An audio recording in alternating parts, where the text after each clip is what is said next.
세상에 떠도는 기묘한 괴담들. 첫 번째 이야기, 일본 삿포로의 유명한 폭포에서 실제로 겪었던 실화괴담. 홋카이도의 삿포로에는 심령장소로 유명한 폭포가 있습니다. 여름철이 되면 한밤중마다 차가 몇 대씩 와서 젊은이들이 깍깍대는 소리가 끝도 없이 울려 퍼질 정도로 유명한 곳입니다. 20살 무렵 나는 남는 시간에 어쩔 줄 몰라 했습니다. 아무것도 없으리라는 걸 알면서도 남자 넷이서 낡아빠진 차에 올라타고 그 폭포로 향했습니다. 가을에서 겨울로 접어들면서 눈이 내릴락 말락하는 시기였습니다. 아직 눈이 쌓여 있을 때는 아니어서 도로는 말끔했습니다.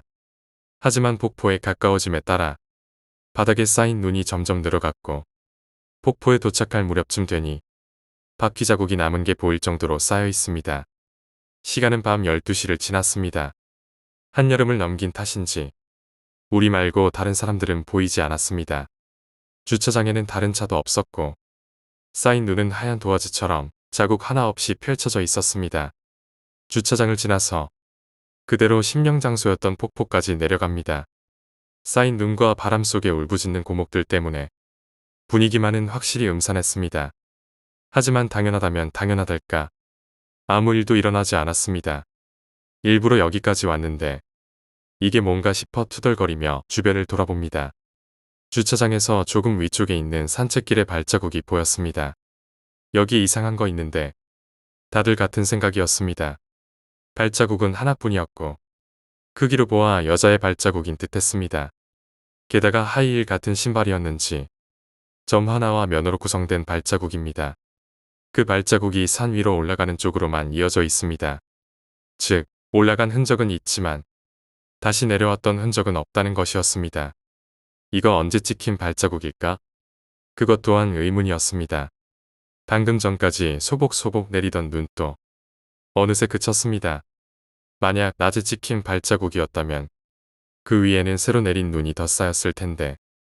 하지만 발자국은 방금 지나간 것처럼 생생하게 남아 있습니다. 주차장에서 산책길로 이어지는 사이 우리 차가 남긴 흔적 때문에 그 발자국의 정확한 출발점을 찾을 수 없었습니다.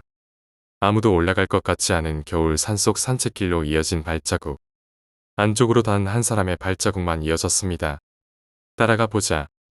할 일 없는 남자가 넷이나 모여 있으면 그런 결론이 나오기 마련입니다.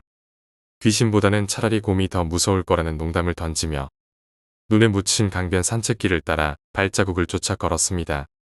5분, 10분, 15분 계속 걸어갔고 갑자기 아무것도 없는 곳에서 발자국이 멈췄습니다. 그 주변에는 새로 내린 눈만 깨끗이 남아 있습니다. 그 발자국을 찍은 이가 멈춘 것처럼 깊이 파여 있는 것도 아니었습니다. 거기까지 온 것처럼 평범히 걸어가다가 다음 걸음을 내디디려던 순간 어딘가 공중에서 끌려가기라도 한 듯 부자연스러운 모양새로 발자국이 끊겼습니다. 주변에는 어떠한 변화도 없었습니다. 단지 그때까지 이어져 온 발자국이 아무 흔적도 남기지 않고 사라졌을 뿐. 우리는 잔뜩 졸려서 주변을 넷이서 찾아봤지만 아무것도 없었습니다. 그저 한밤중의 산속에 경사면 옆을 따라 흐르는 강물 소리만 들려왔습니다. 어느새 눈은 조금씩 다시 내리기 시작했고 돌아가자고 누군가 말했습니다. 주차장으로 돌아온 우리는 도대체 뭐였을까라며 입을 모아 이야기했습니다. 이후에도 우리는 이런저런 심령장소에 돌아다녔지만 이번 일을 제외하고는 이상한 일을 한 번도 겪은 적이 없습니다. 논리적인 이유를 붙들면 어떻게든 해석은 가능할지 모르지만 굳이 논리적으로 생각하는 대신 기이한 젊은 날의 추억으로 간직하고 있습니다. 여자가 하이힐을 신고 수십 분간 산 위로 걸어 올라갔다가 갑자기 증발했다는 것은 정말 이해하기 힘듭니다. 사라진 하이힐의 여자는 어떤 일로 산에 올라갔던 것일까요? 두 번째 이야기, 오래전 지하철역의 괴담. 90년대 초반에 어릴 때 있었던 일입니다. 가족과 함께 외출했다가 집에 돌아오는 길이었습니다. 당시 밤 9시 무렵이었던 것으로 기억합니다. 우리는 역 플랫폼에서 지하철을 기다리고 있었고 플랫폼에는 우리 가족 말고도 여기저기 사람들이 있었습니다. 그런데 조금 떨어진 곳에 이상한 사람이 있었습니다. 아이처럼 키는 작지만 얼굴은 완전히 할아버지인 사람이 플랫폼에 주저앉아 있었습니다. 왠지 신경이 쓰여 슬쩍슬쩍 바라보고 있을 무렵입니다. 갑자기 그 사람은 손을 앞으로 쫙 펴더니 꼼지락거리며 끈을 당기는 동작을 시작했습니다. 그리고 그것을 몇 번이고 계속 반복했습니다. 이상하다 싶어 나는 보이지 않는 끈이 있을 법한 곳을 바라보았습니다. 선로 너머 반대쪽 플랫폼에 여자가 한 명 있었습니다. 그 여자는 할아버지가 끈을 잡아당길 때마다 몸이 흔들거리며 조금씩 앞으로 끌려오고 있었습니다. 그리고 그 여자가 서 있던 플랫폼에 지하철이 들어오기 시작했습니다. 그 순간 할아버지는 세차게 끈을 당겼고 여자는 그대로 플랫폼을 향해 돌진했습니다. 나는 깜짝 놀라 비명을 질렀습니다. 그러자 주변 사람들은 놀라서 일제히 나를 보았습니다. 다음 순간 반대쪽 플랫폼에서 수많은 비명이 울려 퍼졌습니다. 아버지가 상태를 보려고 반대쪽에 다녀와서 해주신 말씀은 이랬습니다. 어떤 여자가 지하철에 부딪혀서 다쳤나봐. 피가 나긴 해도 의식은 있고 아마 생명에는 지장이 없을 것 같더라. 정신을 차리고 보니 이미 할아버지의 모습은 사라지고 없었습니다. 다른 사람들은 아마 그 할아버지를 보지 못했던 것 같습니다. 그 이후로 나는 지하철을 탈 때마다 플랫폼 어딘가에 혹시라도 할아버지가 있지는 않은지 찾곤 합니다. 만약 반대편 플랫폼에서 할아버지가 끈을 잡고 나를 바라보고 있다면 어떻게 해야 할지 상상만 해도 두려워집니다. 세 번째 이야기, 한국의 미스테리. 첫 번째는 80년대의 대중 목욕탕에서 일어났던 사건입니다. 80년대에 우리나라에는 대중 목욕탕이 많았습니다. 대부분의 집에 샤워 시설이 많이 없었기에 이 시기의 대중 목욕탕은 지금의 주유소만큼이나 큰 사업거리였습니다. 주말이 되면 가족 단위의 인파가 물 밀듯이 몰려와서 목욕탕은 언제나 인산인해였습니다. 보통 이 시기의 목욕탕은 아침 6시에 문을 열고 저녁 8시까지 영업하는 것이 통상적이었습니다. 금요일 저녁 7시 반을 넘어서고 있었습니다. 장충동에 위치한 대중 목욕탕의 사장이었던 K씨는 손님들도 전부 나갔기에 문을 닫을 준비를 하고 있었습니다. 마침 비가 억수같이 쏟아져서 손님도 별로 없던 터였기에 평상시보다 일찍 문을 닫으려는 순간 손님 한 명이 목욕탕 입구로 걸어왔습니다. 장마 때문에 엄청난 비가 쏟아지던 시기여서 앞이 잘 보이지 않는 가운데 이 여인이 K씨의 눈앞에 이르렀을 때 K씨는 깜짝 놀랐습니다. 모습이 너무 독특했기 때문인데 빨간 두선에 빨간 코트 형태의 우의를 입고 있었습니다. 그리고 입술을 떨고 있었고 감기 몸살에 걸린 사람처럼 몸도 떨고 있었습니다. 비도 많이 오고 이제 문을 닫으려고 하는데요. 라고 K씨는 말했습니다. 그 여자는 말했습니다. 죄송한데 잠시 샤워 좀 하고 나올게요.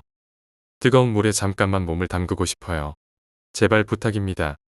목욕탕 사장 K씨는 떨고 있는 여자가 안쓰러워 여자의 부탁을 수락했습니다.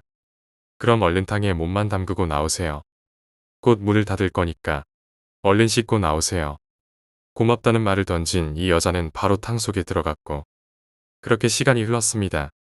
8시가 넘자 K씨는 약간의 조바심을 냈지만 그래도 기다리는 미덕을 갖고 문을 닫을 준비를 했습니다.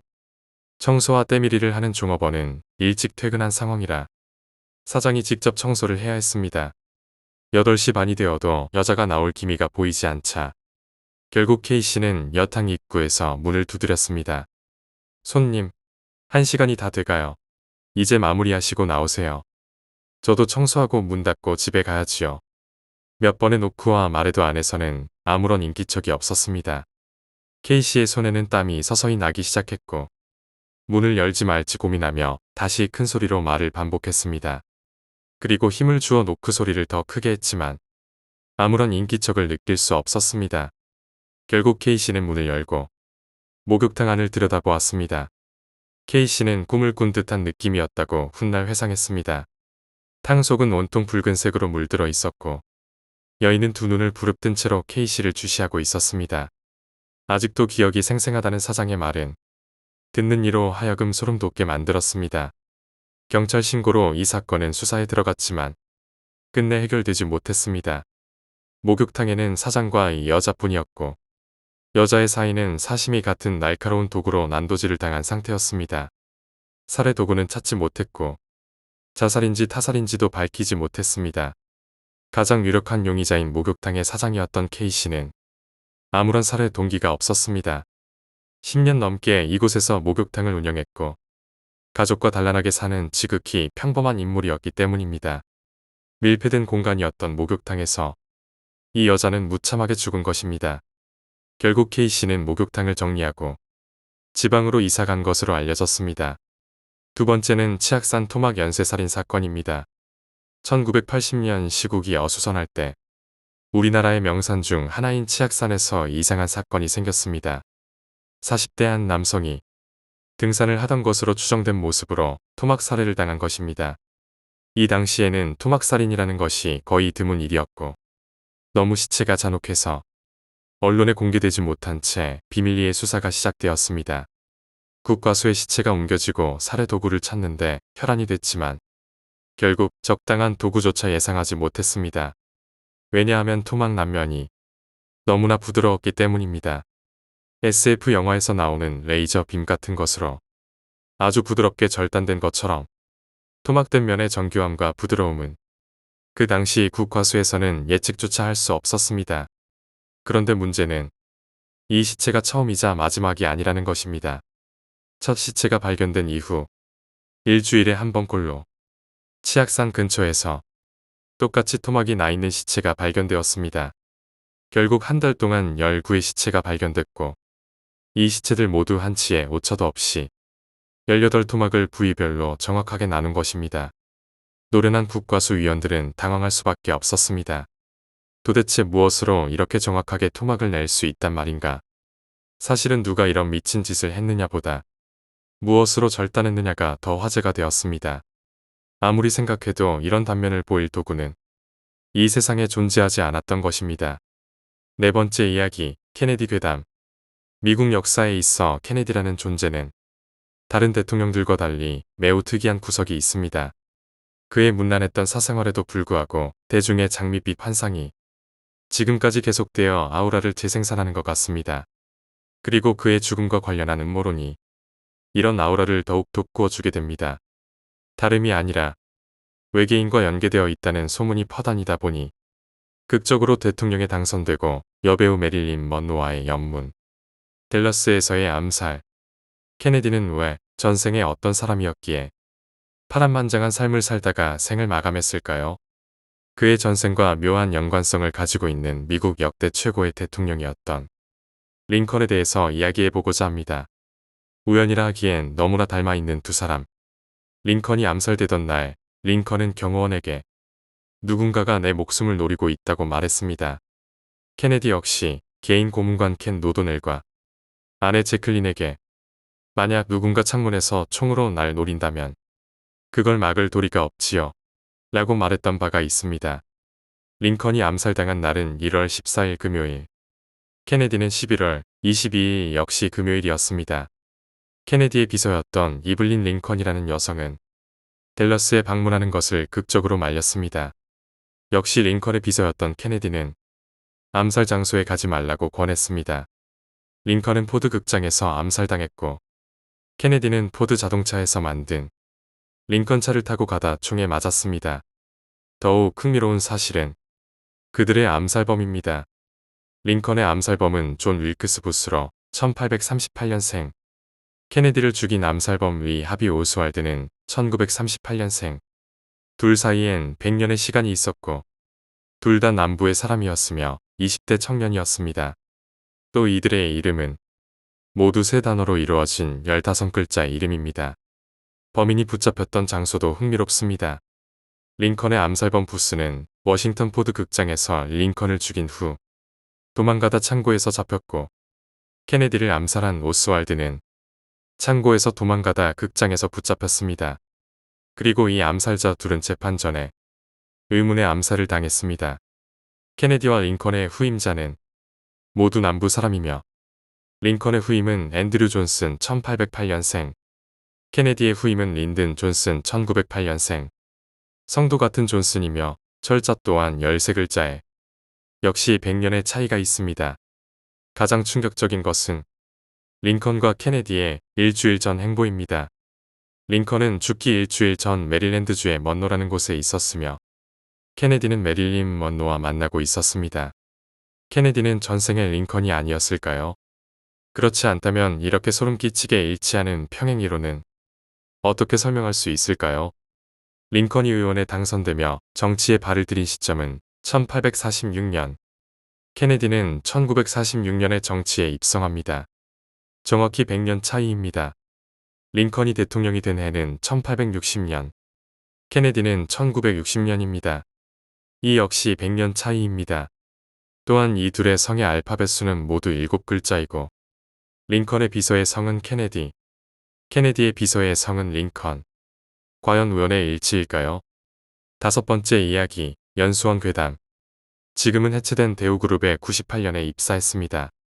대기업 연수를 가보셨던 분들은 그룹 연수 분위기를 아실 겁니다. 각 그룹의 신입사원들이 모여 4인 1실로 한 달 정도 연수를 받습니다. 조를 나누어 방을 배정하는데 여자는 몇 명 없어서 조에 상관없이 방을 별도로 배정받았습니다. 교육 후 조 활동 준비도 하고 저녁에는 모여서 술자리도 가지니 남자들이 여자 방에 문을 두드리는 일이 많았습니다. 98년이면 휴대폰이 그다지 일상화되지 않은 때였기에 방문을 노크하는 게 편했습니다. 각각 다른 조에 4명의 여자가 한 방에 있으니 4개 조에서 여성 조원을 데려가려 누군가가 방문을 두드립니다. 2층 침상이 2개였고 침상에서 제 자리는 문 근처 아래쪽이었습니다. 그래서 제가 자연스럽게 노크 소리에 대답하고 문을 여는 경우가 많았습니다. 그런데 2, 3일에 한 번 정도 저녁이 되면 들리는 노크 소리에 대답하고 문을 열어보면 아무도 없었습니다. 하지만 크게 신경 쓰지 않았습니다. 옆방에도 여자 방이 또 있었기에 옆방을 두드르는 소리를 이 방이라고 착각할 수도 있다고 생각했습니다. 게다가 워낙 복도가 소란스럽고 이런저런 소리가 방에서도 잘 들렸기 때문입니다. 연수가 끝나는 날, 동기들 몇 명과 모여서 술을 마시며 이런저런 이야기를 했죠. 그때 남자 동기 한 명이 연수원 교관에게 무서운 이야기를 해주겠다고 했습니다. 연수원에서 사람이 한 명 죽었는데 그 이후부터는 문 두드리는 소리가 들려도 문을 열면 아무도 없는 경우가 종종 있다고 합니다. 저는 속으로 웃으며 생각했습니다. 이 사람이 여자들을 놀리려고 한 달간 장난친 거구나. 제가 입사하기 전 해에 신입사원 연수에서 사람이 죽었다는 이야기를 이미 들었습니다. 연수원에 차를 갖고 왔는데 밤에 차를 몰고 나갔다가 사고로 죽어서 이후 연수원에는 자차를 갖고 들어가는 게 금지되었다는 이야기로 기억합니다. 그 선배가 입사할 때 일어난 일이라 했습니다. 그래서 웃으며 말했습니다. A씨가 장난한 거네. 어쩐지 계속 문 두드리는 소리 듣고 문을 열어도 아무도 없더라. 그런데 그 사람이 정색을 하더니 자기는 문을 두드린 적 없다며 저에게 장난치지 말라고 했습니다. 하지만 저는 그 사람이 여자 방을 놀래키려 한 짓이라고 확신하고 있었습니다. 무슨 소리야. A씨 맞잖아. 우리 놀래주려고 일부러 그런 거잖아. 그리고 같은 방에 있는 제 위에 침상을 쓰던 여자 동기에게 물었습니다. 제이씨도 어제 들었잖아. 어제 우리 둘이 침대에 있을 때 밖에서 노크 소리 난 거 내가 노크 소리 듣고 문 열었던 거 기억하지? 그런데 그 말을 들은 여자 동기의 표정이 기묘했습니다. 나는 노크 소리 못 들었어. 그런데 갑자기 준희 씨가 누구세요? 하며 일어나서 문을 열었다 닫던데 전 놀림을 당한 걸까요? 아니면 정말 누군가 문을 두드린 걸까요? 여섯 번째 이야기, 옥상 괴담. 회사 선배님이 겪으신 이야기입니다. 고등학교에 다니던 시절 친구들과 밤늦게까지 놀다가 새벽이 되어 차가 끊기자 아지트화되어 있던 한 친구의 집으로 다들 몰려갔습니다. 그 집은 친구의 부모님이 주인 댁으로 있는 단독주택이었고 반지하 방 하나를 비워두고 있었기에 자연스럽게 그곳이 친구들끼리의 아지트가 되어 있었습니다. 여름밤이었기에 창문을 활짝 열어두고 방에서 화투나 카드 놀이를 시작한 그들은 뭔가 쿵하는 소리가 밖에서 들렸지만 창문으로 쓱 내다보는 정도로 별로 신경 쓰지 않았다고 합니다. 취객이 바닥에 넘어졌나 하는 정도로만 생각하고 말입니다. 새벽이 깊어가던 2시쯤 되는 시각부터 한참 동안 놀고 있던 그들은 이상한 소리를 듣게 되었다고 합니다. 허스키하고 드문드문한 신음소리를 듣고 한창 왕성할 나이에 그들은 창문이 맞닿아 있는 옆집에서 연인들의 사랑행각 중에 소리로 듣고 매우 욕을 퍼부었습니다.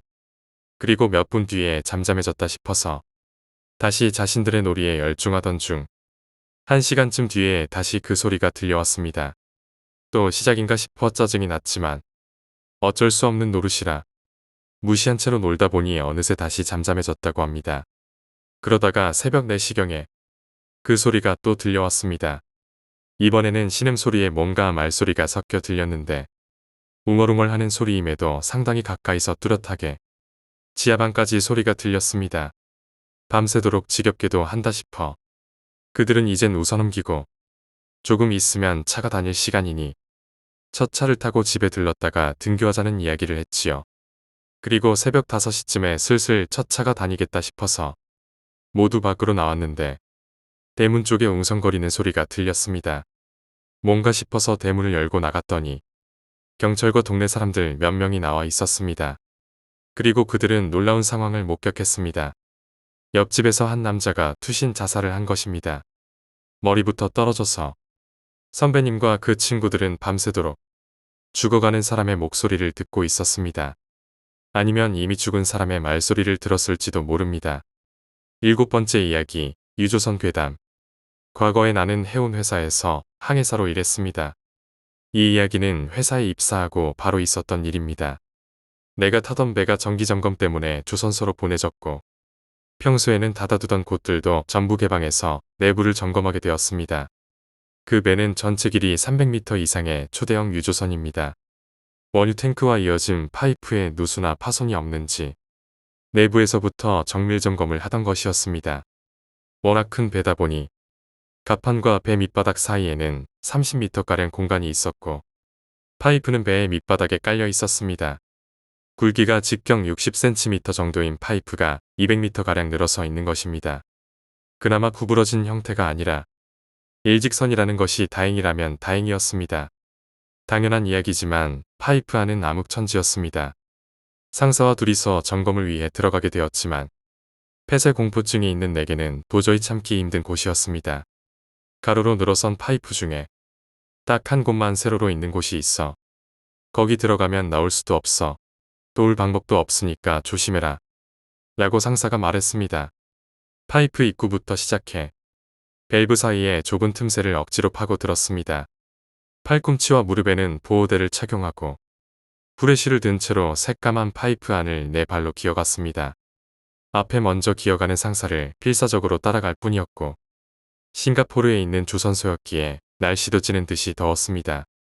일단 내부 점검 때문에 들어온 것이었지만 말단이었던 탓에 책임감도 전혀 없었던 내게는 주위를 점검할 여유 따위는 없었습니다. 단지 어떻게든 빨리 출구로 나가고 싶다는 마음뿐이었습니다. 내가 들어간 파이프는 직경 60cm였지만 같이 들어갔던 상사는 이전에 45cm짜리 파이프에도 점검 때문에 들어갔던 적이 있다고 했습니다. 직경 45cm의 파이프를 200m나 기어가다니 상상하는 것만으로도 미칠 것 같았습니다. 유조선의 기름 탱크는 최소 10개 이상으로 나뉘어서 실려 있었고 특별히 작은 것을 제외하면 기름 탱크의 면적 하나가 체육관 정도의 크기였습니다. 아까도 언급했듯이 탱크가 있는 곳은 높이 30m의 넓은 공간이었습니다. 출입구는 천장에 있는 직경 1m 정도의 해치를 제외하면 주변에 맨홀 몇 개뿐이었습니다. 입구를 열고 빛이 들어오면 어마어마한 크기의 공간에 어슴푸레한 빛이 머금어진 무척 독특한 분위기의 공간이었습니다. 하지만 안에 직접 들어가 보면 배 밑바닥과 외벽에 붙어있는 수많은 보강재 때문에 위에서 본 것과는 달리 사각이 많았습니다. 그리고 점검이 끝난 후 위에서 대충 내려다 보기만 하고 확실하게 체크하지 않은 채로 해치를 닫아버리면 안에서 점검하고 있던 사람은 그냥 갇혀버리는 것입니다. 유조 탱크는 정전기 같은 작은 자극에도 인화성 물질이 반응하여 대폭발할 수 있는 곳입니다. 때문에 한번 내부 점검이 끝나면 가스를 탱크 내부로 넣고 산소를 없애버려 폭발이 일어날 조건 자체를 없애버립니다. 즉, 안에 갇힌 사람은 암흑 속에서 천천히 산소 부족에 시달리다 죽어가는 것입니다. 이전에 어느 배에서 실제로 그런 사고가 있었고 발견된 시체는 입구 부근에 넘어져 있었다는 이야기를 들은 적이 있습니다. 해치를 미친 듯이 손톱으로 긁어서 핏자국이 남아 있었다던가. 그래도 실제 탱크 안에 가스를 넣는 것은 항구를 떠난 이후입니다. 그때까지 승무원 중 누가 사라졌다면 선내수색이 이루어질 텐데 아마 거짓이라고 생각했습니다. 요즘 정기점검을 맡는 조선소는 경비 절약을 위해 동남아시아 부근을 선택하는 것이 일반적입니다. 그런 곳에서 점검을 맡는 것은 대부분 일용직 노동자입니다. 그들 중 하나가 유조탱크에 갇혀 행방불명이 되더라도 그 누구 하나 신경 쓰지 않을지도 모르는 것입니다. 공허하고 어슴푸레한 공간에 혼자 들어가 있노라면 이런 생각마저 현실감 있게 다가왔습니다. 8번째 이야기, 원혼. 할아버지는 젊을 적에 깊은 산속의 마을에 살았습니다. 그리고 마을에는 평판이 좋지 못한 의사가 한 명 있었습니다. 할아버지가 알고 지내던 사람이 맹장염에 걸리자 어쩔 수 없이 그 의사에게 수술을 받았습니다. 하지만 처치를 잘못한 탓인지 복막염이 일어나고 말았습니다. 시내 병원으로 옮겨서 장세척을 받아야 한다는 진단이 내려졌습니다. 한겨울인데다 눈이 엄청나게 오는 지역이라 버스는 이미 끊겼지만 운 좋게도 마을에는 육군 부대가 주둔하고 있었습니다. 사정을 이야기하자 트럭에 환자를 태워 시내까지 데려다 주기로 했습니다. 그래서 환자는 진통제를 맞고 담요를 온몸에 감싼 채로 트럭에 올랐습니다. 하지만 어마어마한 통증 때문에 뒹굴어 대는 사이 담요는 다 풀려버렸습니다. 그의 입에서는 계속 의사를 원망하는 말이 이어졌습니다. 그 의사가 제대로 처치만 했어도 이런 일은 없었을 텐데 하고 잔뜩 앙심을 품은 것이었습니다. 너무나 날뛰는 그를 의무병의 상태를 살폈지만 결국 환자는 저녁 무렵에 숨을 거두고 말았습니다. 의무병이 몇 번이고 확인했지만 완전히 죽은 후였습니다. 그래서 더 이상 병원까지 데려갈 필요도 없다는 판단하에 그의 사체를 어느 민가에 내려놓게 되었습니다. 마을에서 사람을 보내서 사체를 인수해 가라는 것이었습니다. 그 집 사람에게 양해를 구하고 담요로 사체를 감싸 널빤지에 올리고 마구간에 사체를 앉혔습니다. 그런데 아침이 되어 집주인이 사체에 향을 올리려는데 담요만 남아있고 사체가 사라졌다고 합니다. 사체는 수술을 했던 의사의 집 앞에서 발견되었습니다. 환자는 꽁꽁 얼어붙은 채로 두 눈을 치켜뜨고 의사네 집의 현관 앞에 눈투성이가 되어 우뚝 서 있었습니다. 아침에 일어나 문을 열고 그 광경을 본 의사는 혼비백산해서 그대로 자빠져 허리를 다쳤습니다. 그게 원인이 되었는지는 모르겠지만 그 의사는 1년이 지나지 않아 심장병으로 세상을 떠났습니다.